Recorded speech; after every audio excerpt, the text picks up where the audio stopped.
Liquor కుంభకోణం జరిగింది అన్నటువంటి ఆరోపణ, దాని ఆధారంగా ఒక పక్కన విచారణ, మిథున్ రెడ్డిని అరెస్ట్ చేసే ప్రయత్నం, అదే సందర్భంలో మిథున్ రెడ్డి బెయిల్ గురించి వెళ్ళటం, అసలు ఆయన పేరే లేదని హైకోర్టులో చెప్పటం, తద్వారా ప్రస్తుతానికి ఆ ఇష్యూ ఇంకా విచారిస్తున్నారని చెప్పడం ఒక ఎత్తు అయితే, ఇందులో సూత్రధారి అంటూ ఎవరి మీద అయితే ఆరోపణలు చేశారో ఆ వాసుదేవరెడ్డి వాస్తవంగా రైల్వే శాఖ నుంచి డిప్యుటేషన్ మీద వచ్చారు. తనని చాలా హెరాస్ చేశారు.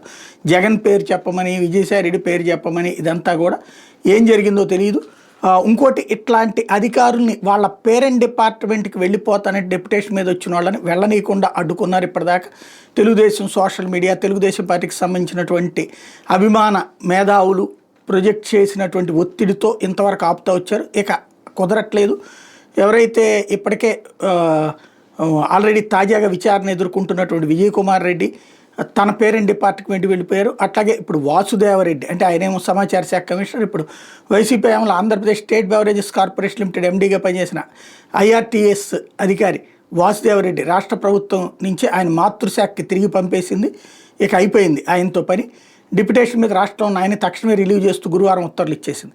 2019 ఆగస్టు డిప్యుటేషన్ మీద ఆంధ్రప్రదేశ్కి వచ్చిన వాసుదేవరెడ్డి జగన్ టైంలో ఏపీఎస్బీసీఎల్ ఎండీగా పనిచేయడం, వైసీపీ హయాంలో ఆయనే డబ్బులన్నీ సంపాదించి పెట్టాడు అన్నటువంటి ఆరోపణలు చేస్తూ వచ్చి ఇప్పుడు ప్రభుత్వమే ఆయన డిప్యుటేషన్ ఆయన వెనక్కి వెళ్ళిపోతారంటే అప్పుడు ఆపారు, ఇప్పుడు వెనక్కి పంపించేశారు. మరి ఏం కుదిరింది అన్నటువంటి తేలాలి.